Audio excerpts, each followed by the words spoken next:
અણખોલ ગામમાં ગ્રામ પંચાયતની ચૂંટણીને લઈને મતદારોમાં અનેરો ઉત્સાહ જોવા મળ્યો હતો। સમગ્ર રાજ્યમાં આજે ગ્રામ પંચાયતની ચૂંટણી હતી।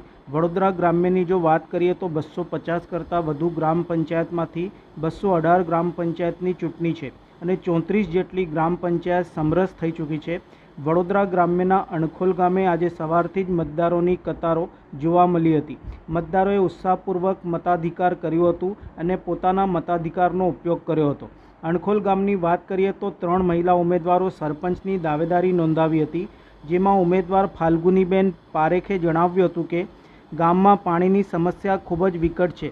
અમે જો સરપંચ પદ પરથી જીતીને આવ્યા તો પહેલાં પ્રશ્નોનું નિરાકરણ થશે, ત્યારબાદ ગામમાં જે ભ્રષ્ટાચારની બૂમો સંભળાઈ રહી છે તેને પણ દૂર કરવામાં આવશે। બસ એક જ વાત છે કે બધા ગ્રામજનો આવીને ચૂંટણીમાં મત આપવા માટે જરૂરથી આવે। શું માનો છો ગામનો અત્યાર સુધી વિકાસ કેવો રહ્યો છે? આ વખતે આપ ઉભા રહ્યો છો, શું વિકાસ કરશો આગળ? ગામના વિકાસમાં બહુ પાછળ છે। આજુબાજુના ગામડા કરતાં તમે જુઓ કે અહીંયા સ્ટ્રીટ લાઇટ નથી, ખાસી બધી એવી સમસ્યા છે કે જે સમસ્યાનું નિવારણ કરવા માટે હું અહીંયા ઉમેદવારી નોંધાવી છે।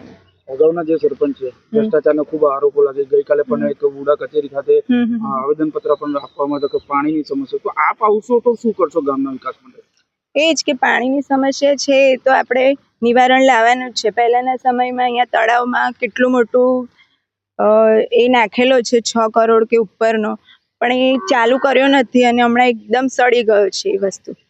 તો એ બધું પ્લાન છે એ આગળ કરીને અહીંયા પાણી લાવવાની સમસ્યાને ઉકેલીશું। વારે ઘડીએ તાલુકા પંચાયત, જિલ્લા પંચાયતમાં તલાટી ભ્રષ્ટાચાર તો ચાલ્યો આવે છે, પણ એમાં શું કહેવું કે જે આચારસંહિતા લાગી જાય છે એમાં નહીં કરવાનું તો પણ એ લોકો કામ કરવા માંડે છે।